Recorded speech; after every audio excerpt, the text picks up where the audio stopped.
अस्सलाम वालेकुम। इस वक्त हम जनाब मलिक मोहम्मद ज़करिया खर साहब के फार्म पर मौजूद हैं और ये इनका 8 मुरब्बे यानी 200 एकड़ का फार्म है जो नया हमने लगाया था।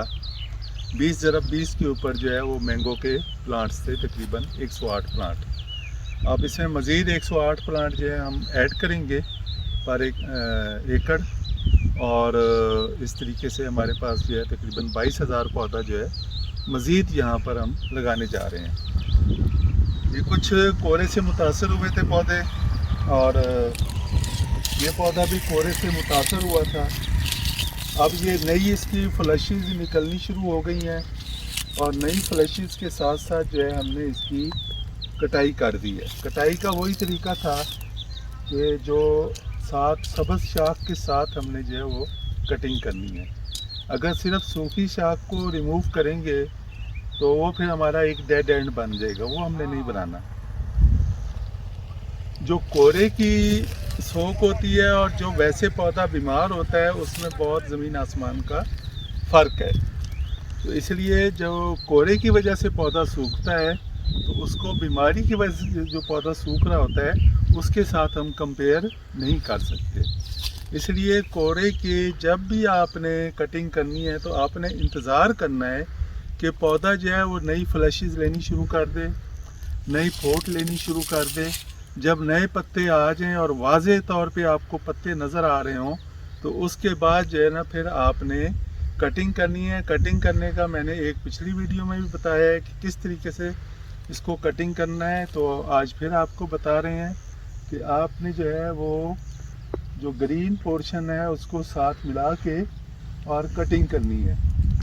यहाँ पर कुछ पौधे हैं, हम आ जाएं हमारे साथ, चलें हम आपको दिखाते हैं।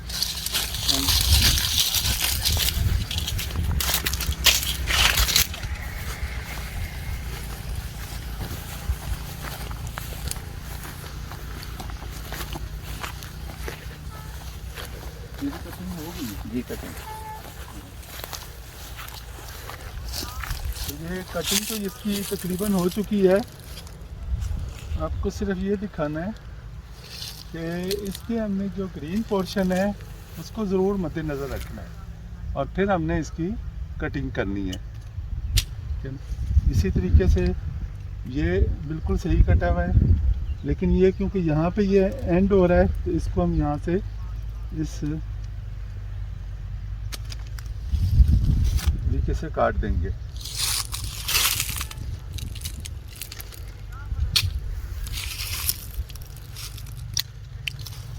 तो ये हम तकरीबन यहाँ पे जिन पौधों की फ्लैशेस निकल कर वाज़े पत्ते हो गए थे तो उनकी हमने यहाँ पर कटिंग कर ली है। अब हमने एक और जो बहुत ज़्यादा हम बताते हैं हर वीडियो में कि आपका जो ऑर्चर्ड है वो आपका बिज़नेस मॉडल होना चाहिए। बिज़नेस मॉडल कैसे बनेगा कि जब आप अपने ऑर्चर्ड के ऊपर तवज्जो देंगे।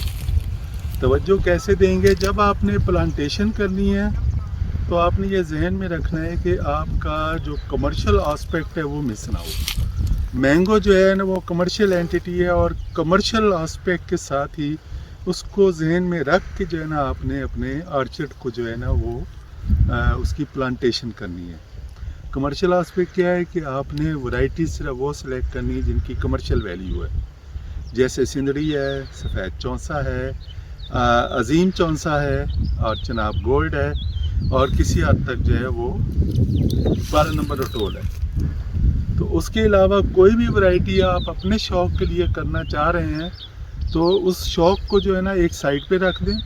आपको चौंसा खाना है बाज़ार से मिल जाएगा, आपको दशहरी खाना है बाज़ार से मिल जाएगा, आपको लंगड़ा खाना है आपको बाज़ार से मिल जाएगा, आपको काला चौंसा खाना है तो वो भी बाज़ार से मिल जाएगा। अगर वो आपके फार्म में मौजूद है तो उसकी वैल्यू जो है ना वो 1000 रुपये, 500 से 1000 रुपये मानना है। और जो सफ़ेद चौंसा है उसकी वैल्यू वो शुरू ही 4 से 5000 रुपये मन होता है और पिछले साल सफ़ेद चौंसा एंड पे जाके 16000 रुपये मन बिका। इसी तरीके से जो अजीम चौंसा है वो भी 9000 10,000 रुपये मन तो आम बिकता रहा और फिर ये भी जाके जो है 16-17 हज़ार रुपये मन बिक रहा था। तो कहाँ आपका 1000 या 500 रुपये मन और कहाँ 16,000 रुपये मन। तो इस चीज़ों को हमने हमेशा जहन में रखना है कि हमने सबसे पहले जो है वो वैल्यू देखनी है।